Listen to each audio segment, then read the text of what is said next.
अथ श्री ऋणहर्ता श्री गणेशस्तोत्रम्।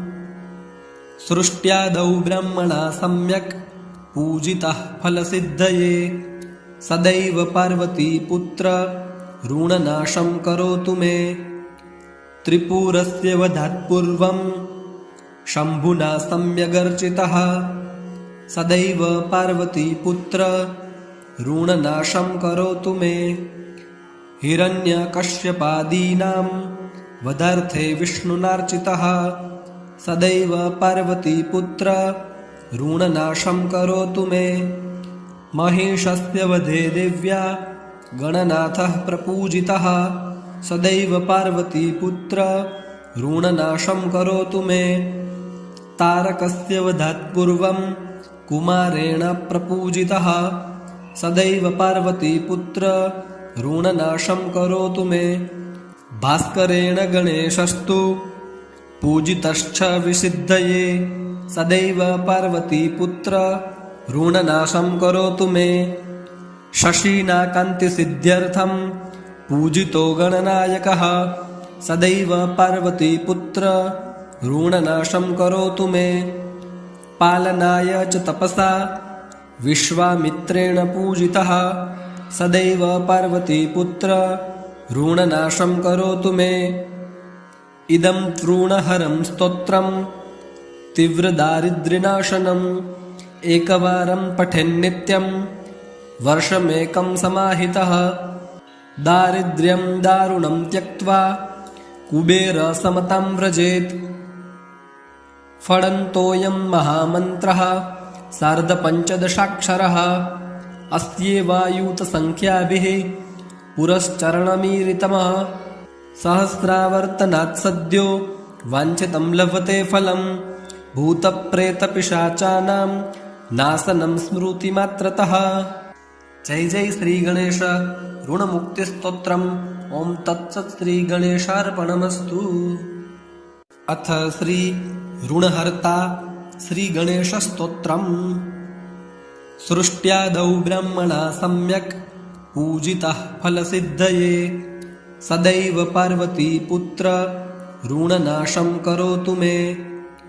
त्रिपुरस्य वधात् पूर्वं शम्भुना सम्यगर्चितः, सदैव पार्वती पुत्र ऋणनाशं करोतु मे। हिरण्यकश्यपादीनां वधार्थे विष्णुनार्चितः, सदैव पार्वती पुत्र ऋणनाशं करोतु मे। महिषस्य वधे देव्या गणनाथः प्रपूजितः, सदैव पार्वती पुत्र ऋणनाशं करोतु मे। तारकस्य वधात् पूर्वं कुमारेण प्रपूजितः, सदैव पार्वती पुत्र ऋणनाशं करोतु मे। भास्करेण गणेशस्तु पूजितश्च विसिद्धये, सदैव पार्वती पुत्र ऋणनाशं करोतु मे। शशिना कान्तिसिद्ध्यर्थं पूजितो गणनायकः, सदैव पार्वती पुत्र ऋणनाशं करोतु मे। पालनाय च तपसा विश्वामित्रेण पूजितः, सदैव पार्वती पुत्र ऋणनाशं करोतु मे। इदं ऋणहरं स्तोत्रं तीव्रदारिद्र्यनाशनम्, एकवारं पठेन्नित्यं वर्षमेकं समाहितः। दारिद्र्यं दारुणं त्यक्त्वा कुबेरसमतां व्रजेत्। फडन्तोऽयं महामन्त्रः सार्धपञ्चदशाक्षरः, अस्येवायुतसङ्ख्याभिः पुरश्चरणमीरितमः। सहस्रावर्तनात् सद्यो वाञ्छितं लभते फलं, भूतप्रेतपिशाचानां नाशनं स्मृतिमात्रतः। जय जय श्री गणेश ऋणमुक्तिस्तोत्रम्। ओं तत्सत् श्री गणेशार्पणमस्तु। अथ श्री सूर्यस्तोत्रम्। विकर्तनो विवस्वांश्च मार्तण्डो भास्करो रविः, लोकप्रकाशकः श्रीमान् लोकचक्षुर्महेश्वरः। लोकसाक्षी त्रिलोकेशः कर्ता हर्ता तमिस्रः, तपनस्तापनश्चैव शुचिः सप्ताश्ववाहनः। गभस्तिहस्तो ब्रह्मा च सर्वदेव नमस्कृतः 21 स्तव इष्टः सदा रवेः। अथ श्रीसिद्धकुञ्जिकास्तोत्रम्। श्रीशिव उवाच शृणु देवि प्रवक्ष्यामि कुञ्जिकास्तोत्रमुत्तमम् येन मन्त्रप्रभावेण चण्डीजापः शुभो भवेत्। न कवचं न रगलास्तोत्रम् कीलकं न रहस्यकं न शुक्तं नापि ध्यानं च न न्यासो न च वार्चनम्। कुञ्जिकापाठमात्रेण दुर्गापाठफलं लभेत्। अतिगुह्यतरं देवी देवानामपि दुर्लभम्। गोपनीयं प्रयत्नेन स्वयोनिरिव पार्वती मारणं मोहनं वस्यं स्तम्भनोच्चाटनादिकम् पाठमात्रेण संसिद्ध्येत् कुञ्जिकास्तोत्रमुत्तमम्। ॐ ऐं ह्रीं क्लीं चामुण्डायै विच्चे। ॐ ग्लौं हुं क्लीं जुं सः ज्वालय ज्वालय ज्वल ज्वल प्रज्वल प्रज्वल। ऐं ह्रीं क्लीं चामुण्डायै विच्चे ज्वल हं सं लं क्षं फट् स्वाहा। नमस्ते रुद्ररूपिण्यै नमस्ते मधुमर्दिनि नमः कैटभहारिण्यै नमस्ते महिषार्दिनि नमस्ते शुम्भहन्त्र्यै च निशुम्भासुरघातिनि। जाग्रतं हि महादेवी जपं सिद्धं कुरुष्व मे। ऐंकारि सृष्टिरूपायै ह्रींकारिं प्रतिपालिका क्लींकारिं कामरूपिण्यै बीजरूपे नमोऽस्तु ते। चामुण्डा चण्डघाती च ऐकारी वरदायिनी विच्चे चाभयदा नित्यं नमस्ते मन्त्ररूपिणी। धां धिं धुं दुर्जटेः पत्नी वां विं वुं वागधीश्वरी क्रां क्रीं क्रूं कालिका देवी शां शिं शुं मे शुभं कुरु। हुं हुं हुंकाररूपिण्यै जं जं जं जम्बनादिनी भ्रां भ्रीं भ्रूं भैरवी भद्रे भवान्यै ते नमो नमः। अं कं चं टं तं पं यं शं विं दुं ऐं विं हं क्षं द्विजाग्रं त्रोटय त्रोटय दीप्तं कुरु कुरु स्वाहा। पां पिं पुं पार्वती पूर्णा खां खिं खुं खेचरी तथा सां सिं सुं सप्तशती देव्या मन्त्रसिद्धिं कुरुष्व मे।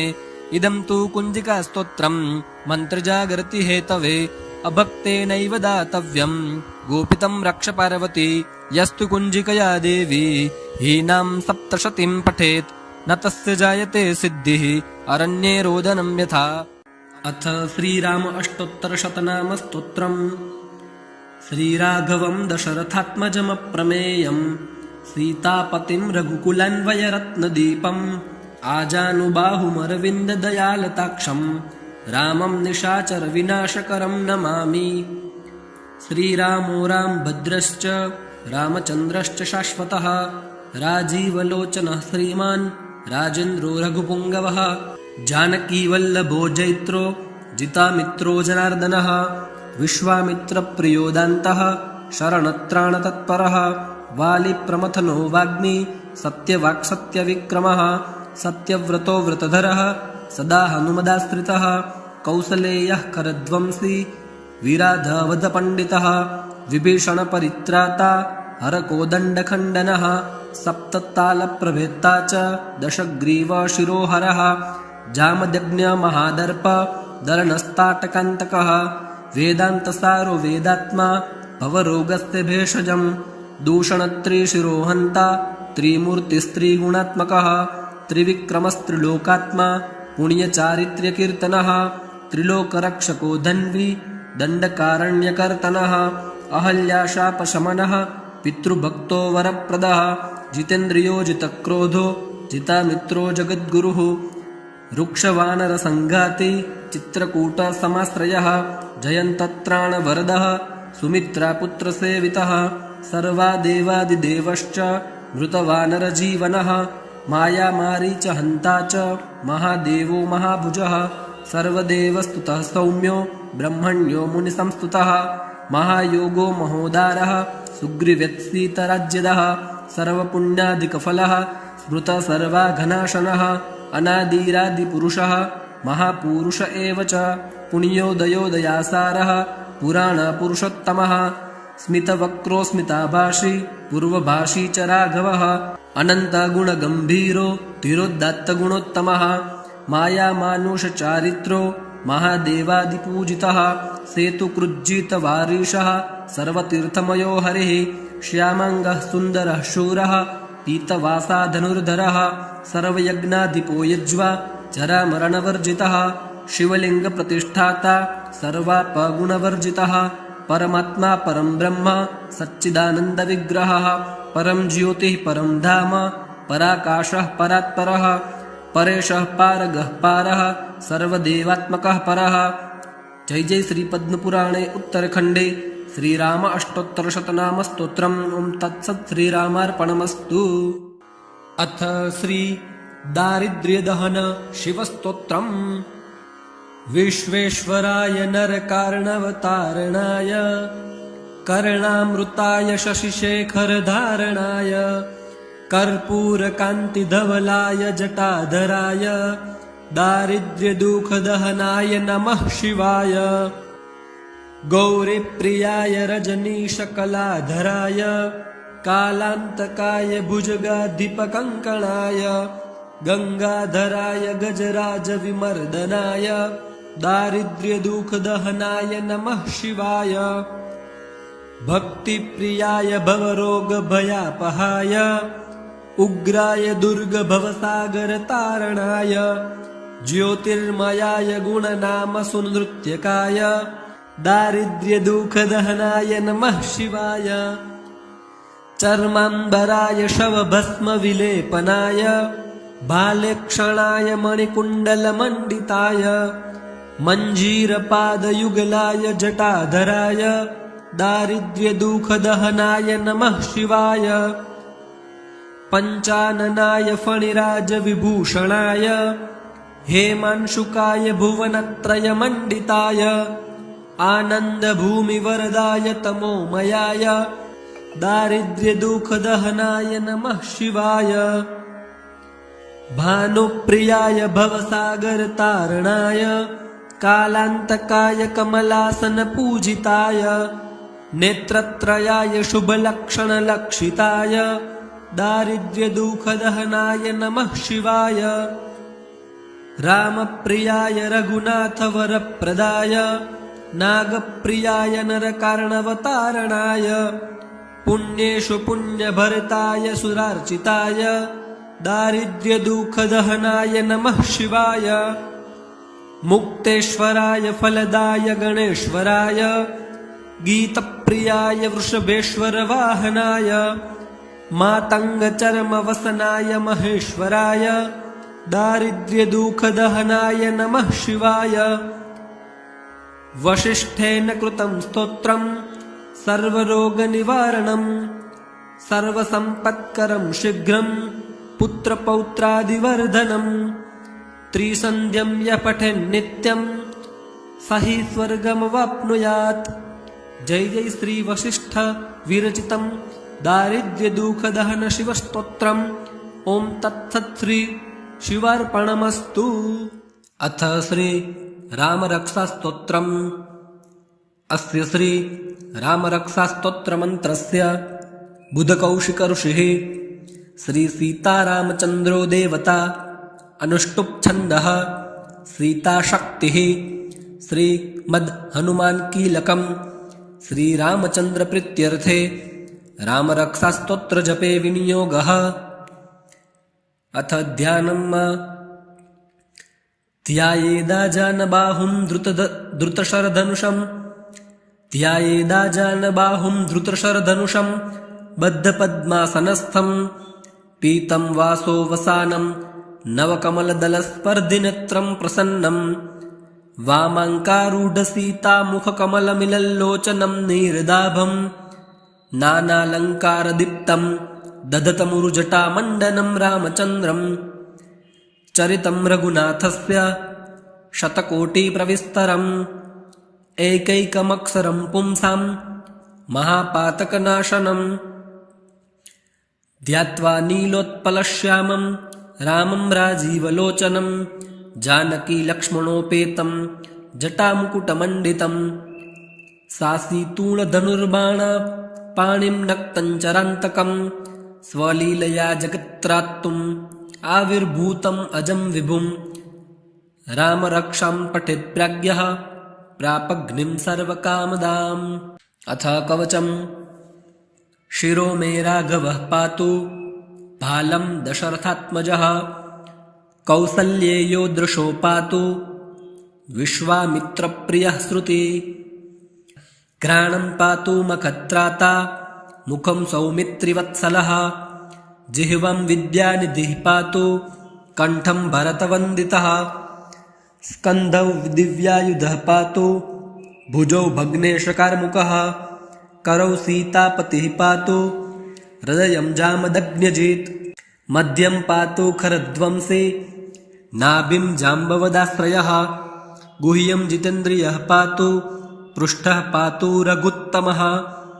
वक्षः पातु कबन्धारिः स्तनौ गीर्वाणवन्दितः, पार्श्वो कुलपतिः पातु कुक्षिमिक्ष्वाकुनन्दनः।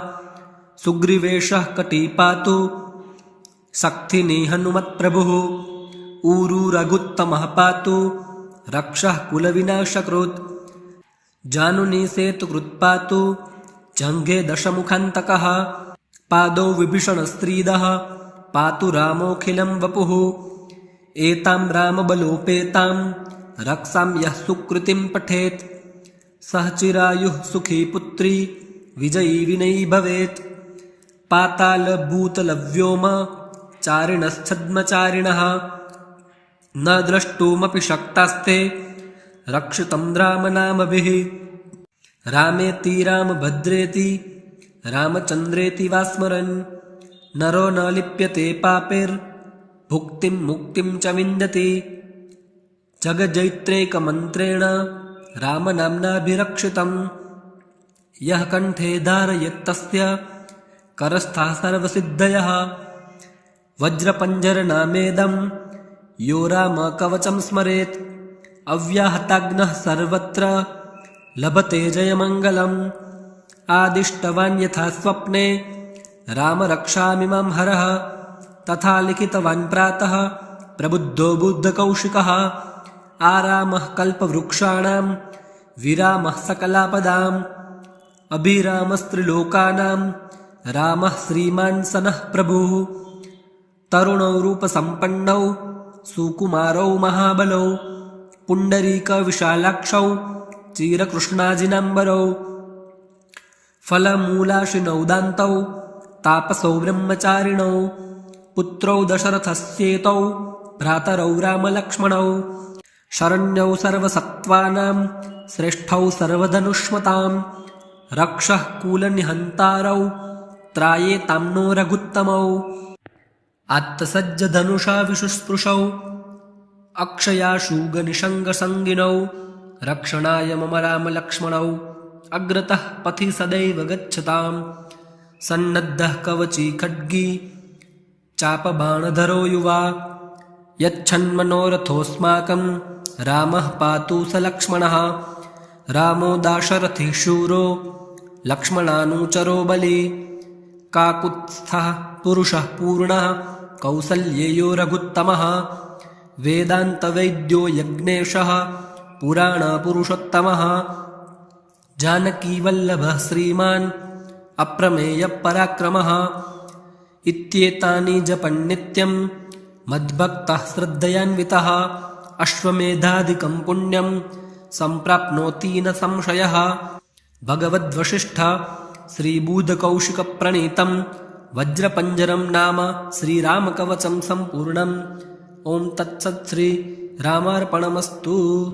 ॐ त्र्यम्बकं यजामहे सुगन्धिं पुष्टिवर्धनम्, उर्वारुकमिव बन्धनान् मृत्योर्मुक्षीयमामृतात्। ॐ त्र्यम्बकं यजामहे सुगन्धिं पुष्टिवर्धनम्, उर्वारुकमिव बन्धनान् मृत्योर्मुक्षीयमामृतात्। ॐ त्र्यम्बकं यजामहे सुगन्धिं पुष्टिवर्धनम्, उर्वारुकमिव बन्धनान् मृत्योर्मुक्षीयमामृतात्। ॐ त्र्यम्बकं यजामहे सुगन्धिं पुष्टिवर्धनम्, उर्वारुकमिव बन्धनान् मृत्योर्मुक्षीयमामृतात्। ॐ त्र्यम्बकं यजामहे सुगन्धिं पुष्टिवर्धनम्, उर्वारुकमिव बन्धनान् मृत्योर्मुक्षीयमामृतात्। ॐ त्र्यम्बकं यजामहे सुगन्धिं पुष्टिवर्धनम् उर्वारुकमिव बन्धनान् मृत्योर्मुक्षीयमामृतात् ॐ त्र्यम्बकं यजामहे सुगन्धिं पुष्टिवर्धनम् उर्वारुकमिव बन्धनान् मृत्योर्मुक्षीयमामृतात् ॐ त्र्यम्बकं यजामहे सुगन्धिं पुष्टिवर्धनम् उर्वारुकमिव बन्धनान् मृत्योर्मुक्षीयमामृतात् ॐ त्र्यम्बकं यजामहे सुगन्धिं पुष्टिवर्धनम् उर्वारुकमिव बन्धनान् मृत्योर्मुक्षीयमामृतात् ॐ त्र्यम्बकं यजामहे सुगन्धिं पुष्टिवर्धनम् उर्वारुकमिव बन्धनान् मृत्योर्मुक्षीयमामृतात् ॐ त्र्यम्बकं यजामहे सुगन्धिं पुष्टिवर्धनम् उर्वारुकमिव बन्धनान् मृत्योर्मुक्षीयमामृतात् ॐ त्र्यम्बकं यजामहे सुगन्धिं पुष्टिवर्धनम् उर्वारुकमिव बन्धनान् मृत्योर्मुक्षीयमामृतात् ॐ त्र्यम्बकं यजामहे सुगन्धिं पुष्टिवर्धनम् उर्वारुकमिव बन्धनान् मृत्योर्मुक्षीयमामृतात् ॐ त्र्यम्बकं यजामहे सुगन्धिं पुष्टिवर्धनम् उर्वारुकमिव बन्धनान् मृत्योर्मुक्षीयमामृतात् ॐ त्र्यम्बकं यजामहे सुगन्धिं पुष्टिवर्धनम् उर्वारुकमिव बन्धनान् मृत्योर्मुक्षीयमामृतात् ॐ त्र्यम्बकं यजामहे सुगन्धिं पुष्टिवर्धनम् उर्वारुकमिव बन्धनान् मृत्योर्मुक्षीयमामृतात् ॐ त्र्यम्बकं यजामहे सुगन्धिं पुष्टिवर्धनम् उर्वारुकमिव बन्धनान् मृत्योर्मुक्षीयमामृतात् ॐ त्र्यम्बकं यजामहे सुगन्धिं पुष्टिवर्धनम् उर्वारुकमिव बन्धनान् मृत्योर्मुक्षीयमामृतात्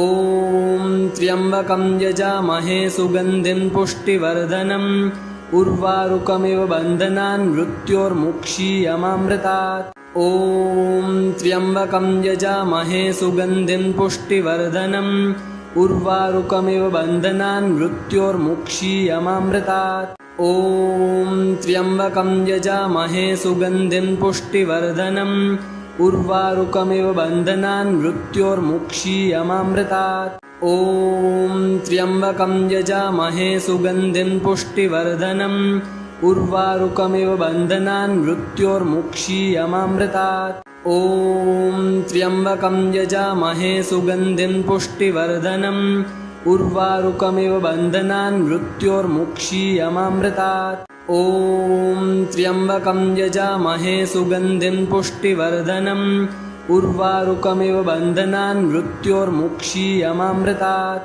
ॐ त्र्यम्बकं यजामहे सुगन्धिं पुष्टिवर्धनम् उर्वारुकमिव बन्धनान् मृत्योर्मुक्षीयमामृतात् ॐ त्र्यम्बकं यजामहे सुगन्धिं पुष्टिवर्धनम् उर्वारुकमिव बन्धनान् मृत्योर्मुक्षीयमामृतात् ॐ त्र्यम्बकं यजामहे सुगन्धिं पुष्टिवर्धनम् उर्वारुकमिव बन्धनान् मृत्योर्मुक्षीयमामृतात् ॐ त्र्यम्बकं यजामहे सुगन्धिं पुष्टिवर्धनम् उर्वारुकमिव बन्धनान् मृत्योर्मुक्षीयमामृतात् ॐ त्र्यम्बकं यजामहे सुगन्धिं पुष्टिवर्धनम् उर्वारुकमिव बन्धनान् मृत्योर्मुक्षीयमामृतात् ॐ त्र्यम्बकं यजामहे सुगन्धिं पुष्टिवर्धनम् उर्वारुकमिव बन्धनान् मृत्योर्मुक्षीयमामृतात्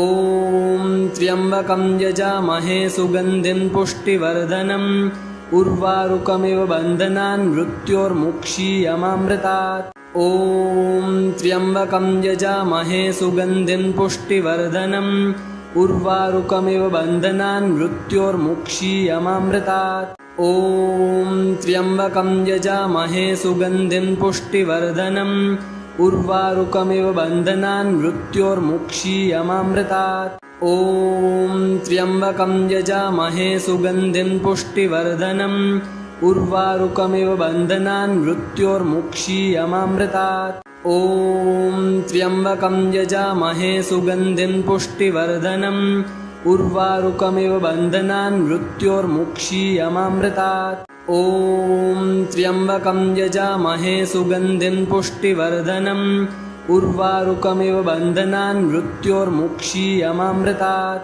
ॐ त्र्यम्बकं यजामहे सुगन्धिं पुष्टिवर्धनम् उर्वारुकमिव बन्धनान् मृत्योर्मुक्षीयमामृतात्। ॐ त्र्यम्बकं यजामहे सुगन्धिं पुष्टिवर्धनम् उर्वारुकमिव बन्धनान् मृत्योर्मुक्षीयमामृतात्। ॐ त्र्यम्बकं यजामहे सुगन्धिं पुष्टिवर्धनम् उर्वारुकमिव बन्धनान् मृत्योर्मुक्षीयमामृतात्। ॐ त्र्यम्बकं यजामहे सुगन्धिं पुष्टिवर्धनम् उर्वारुकमिव बन्धनान् मृत्योर्मुक्षीयमामृतात्। ॐ त्र्यम्बकं यजामहे सुगन्धिं पुष्टिवर्धनम् उर्वारुकमिव बन्धनान् मृत्योर्मुक्षीयमामृतात्। ॐ त्र्यम्बकं यजामहे सुगन्धिं पुष्टिवर्धनम् उर्वारुकमिव बन्धनान् मृत्योर्मुक्षीयमामृतात्। ॐ त्र्यम्बकं यजामहे सुगन्धिं पुष्टिवर्धनम् उर्वारुकमिव बन्धनान् मृत्योर्मुक्षीयमामृतात्। ॐ त्र्यम्बकं यजामहे सुगन्धिं पुष्टिवर्धनम् उर्वारुकमिव बन्धनान् मृत्योर्मुक्षीयमामृतात्। ॐ त्र्यम्बकं यजामहे सुगन्धिं पुष्टिवर्धनम् उर्वारुकमिव बन्धनान् मृत्योर्मुक्षीयमामृतात्। ॐ त्र्यम्बकं यजामहे सुगन्धिं पुष्टिवर्धनम् उर्वारुकमिव बन्धनान् मृत्योर्मुक्षीयमामृतात्। ॐ त्र्यम्बकं यजामहे सुगन्धिं पुष्टिवर्धनम् उर्वारुकमिव बन्धनान् मृत्योर्मुक्षीयमामृतात्। ॐ त्र्यम्बकं यजामहे सुगन्धिं पुष्टिवर्धनम् उर्वारुकमिव बन्धनान् मृत्योर्मुक्षीयमामृतात्। ॐ त्र्यम्बकं यजामहे सुगन्धिं पुष्टिवर्धनम् उर्वारुकमिव बन्धनान् मृत्योर्मुक्षीयमामृतात्। ॐ त्र्यम्बकं यजामहे सुगन्धिं पुष्टिवर्धनम् उर्वारुकमिव बन्धनान् मृत्योर्मुक्षीयमामृतात्। ॐ त्र्यम्बकं यजामहे सुगन्धिं पुष्टिवर्धनम् उर्वारुकमिव बन्धनान् मृत्योर्मुक्षीयमामृतात्। ॐ त्र्यम्बकं यजामहे सुगन्धिं पुष्टिवर्धनम् उर्वारुकमिव बन्धनान् मृत्योर्मुक्षीयमामृतात्। ॐ त्र्यम्बकं यजामहे सुगन्धिं पुष्टिवर्धनम् उर्वारुकमिव बन्धनान् मृत्योर्मुक्षीयमामृतात्। ॐ त्र्यम्बकं यजामहे सुगन्धिं पुष्टिवर्धनम् उर्वारुकमिव बन्धनान् मृत्योर्मुक्षीयमामृतात्। ॐ त्र्यम्बकं यजामहे सुगन्धिं पुष्टिवर्धनम् उर्वारुकमिव बन्धनान् मृत्योर्मुक्षीयमामृतात्। ॐ त्र्यम्बकं यजामहे सुगन्धिं पुष्टिवर्धनम् उर्वारुकमिव बन्धनान् मृत्योर्मुक्षीयमामृतात्। ॐ त्र्यम्बकं यजामहे सुगन्धिं पुष्टिवर्धनम् उर्वारुकमिव बन्धनान् मृत्योर्मुक्षीयमामृतात्।